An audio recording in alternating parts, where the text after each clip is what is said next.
Bismillahi wa salatu wa salam ala rasulillah amma ba'd.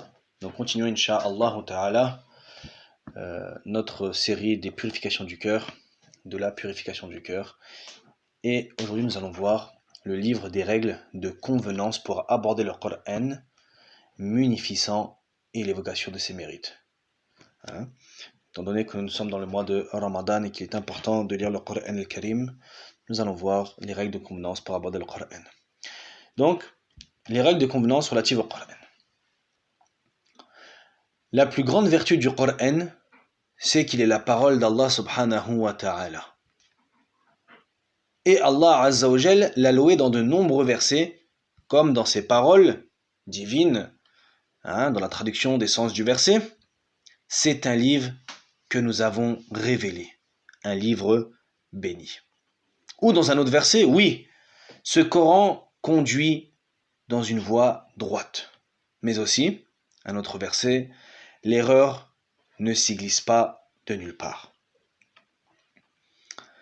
Et dans le Sahih de l'imam al-Bukhari, dans les hadiths, dans le Sahih de l'imam al-Bukhari, on rapporte que Uthman ibn Affan a dit, le prophète sallallahu alayhi wa sallam a dit, le meilleur d'entre vous est celui qui apprend le Coran et qui l'enseigne.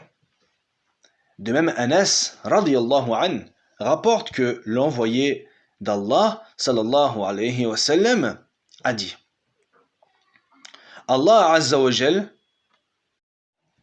a ces gens parmi l'ensemble des hommes. Ceux qui étaient présents lui ont demandé, qui sont-ils, ô envoyé d'Allah? Il a répondu, les gens du Coran sont les gens d'Allah azza wa jal et son élite. Le prophète alayhi salatu wassalam a dit, Allah ne punit pas un cœur qui a retenu le Coran. Subhanallah. Allah ne châtie pas un cœur qui a retenu le Coran. Ajib Allah. Ibn Omar radiyallahu an rapporte que le prophète sallallahu alayhi wa sallam a dit, on dira au récitateur du Coran, récite, élève la voix et psalmodie comme tu le faisais dans le bas monde, car ton rang se situe au dernier verset que tu réciteras. Ce hadith a été authentifié par l'imam al-Tirmidhi. Barid rapporte que le prophète sallallahu alayhi wa sallam a dit, le Coran rencontrera au jour de la résurrection celui qui l'étudiait et le fréquentait lorsque sa tombe s'ouvrira et qu'il en sortira comme un homme livide. Le Coran lui dira, est-ce que tu me reconnais? L'homme lui répondra, je ne te reconnais pas. Le Coran lui dira, je suis ton compagnon. Le Coran qui, à force de me lire, t'a assoiffé dans les moments de grande chaleur, t'a fait subir les longues veillées durant tes nuits. Sache que chaque commerçant escompte un profit de son commerce et qu'aujourd'hui, tu tires profit de ton commerce. On lui donnera alors la puissance dans sa droite et l'éternité dans sa gauche. On mettra la couronne de la dignité sur sa tête et on revêtira ses parents de 2 robes d'honneur dans lesquelles le bas monde ne peut rivaliser. Ses parents se demanderont, comment avons-nous gagné cela? On leur répondra, grâce à l'étude du Coran par votre enfant. On lui dira, récite et monte dans les hauteurs du paradis et ses appartements. Ainsi, il ne cessera de monter tant que durera sa récitation, qu'elle soit lente ou rapide. Masha'Allah, subhanallah. Vous avez vu l'honneur et la récompense de celui qui apprend le Coran al-Karim. Subhanallah. Déjà, premièrement, il y a le fait que le Coran soit ton compagnon. Certains savants, ils lui ont posé la question. Certaines personnes leur ont posé la question et leur ont dit, comment étaient les compagnons?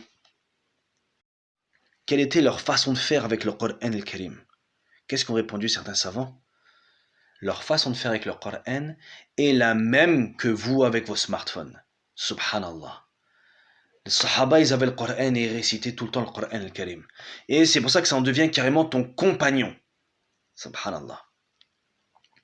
Par ailleurs, Ibn Mas'ud radiyallahu an disait, il convient pour celui qui a appris le Coran par cœur, qu'on le reconnaisse par ses longues veillées nocturnes quand les gens restent endormis, par ses journées passées à jeûner quand les gens ne cessent de manger et de boire, par sa tristesse quand les gens sont réjouis, par ses pleurs quand les gens sont joyeux, par son silence quand les gens se mettent à bavarder et par son recueillement quand les gens se pavanent et montrent leur fierté.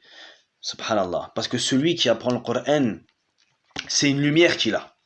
C'est une lumière. Il n'est pas comme les autres personnes. Subhanallah. Il convient également qu'il ne soit ni dur, ni inattentif, ni rumultueux, ni coléreux. Et Al-Fudayl disait, celui qui a appris le Coran par cœur porte l'étendard de l'islam. Il convient pour lui de ne pas verser dans les futilités du langage avec ceux qui le font, de ne pas tomber dans l'insouciance avec ceux qui sont insouciants, de ne pas se distraire avec ceux qui se laissent à la distraction. Tout ceci par respect pour Allah Azza wa Jal. Comme je l'ai dit, celui qui a appris le Coran al-Karim n'est pas comme les autres gens. Mais c'est pas le tout de l'apprendre. Parce que ce que voulaient les salafs par apprendre, c'est forcément aussi la mise en pratique. Hein? Car beaucoup de gens apprennent le Coran mais sans le mettre en pratique, malheureusement, et qu'Allah nous épargne de tout cela. Il convient pour lui également de n'avoir nul besoin des gens. Au contraire, il convient que les gens recourent à son service. De même, l'imam Ahmed ibn Hanbal a dit « J'ai vu en songe Tout-Puissant et j'ai dit « Rabbi, qu'est-ce qui fait rapprocher ceux qui veulent se rapprocher de toi ?» Il a dit à Azza wa Jal, ce sont mes paroles, le Coran al-Karim.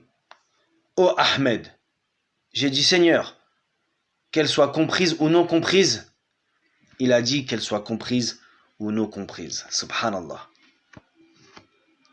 Donc on voit l'importance d'apprendre le Coran al-Karim, de le mettre en pratique, et tout cela pour faire partie de l'élite des élites, ceux qui ont appris la parole d'Allah Azza wa Jal. Il faut bien qu'on se remette dans le contexte que le Coran al-Karim, c'est Allah qui nous parle. Donc, quoi de meilleur que d'apprendre la parole du Tout-Puissant? Subhanallah. Aucun texte, aucun épître, aucun sujet n'est meilleur que le Coran al-Karim. Donc, il nous incombe de le lire abondamment et de l'apprendre et de le mettre en pratique. On demande à Allah subhanahu wa ta'ala de faire de ceux qui, quand ils lisent le Coran, leur cœur s'ouvre. Quand ils lisent le Coran, les larmes coulent. On demande aussi à Allah subhanahu wa ta'ala de nous donner la mémoire conséquente pour pouvoir apprendre sa parole. On lui demande aussi de faire de nos cœurs des cœurs sensibles à sa parole. Subhanakallahumma wa bihamdik, ashhadu an la ilaha illa ant, astaghfiruka wa atubu ilayk.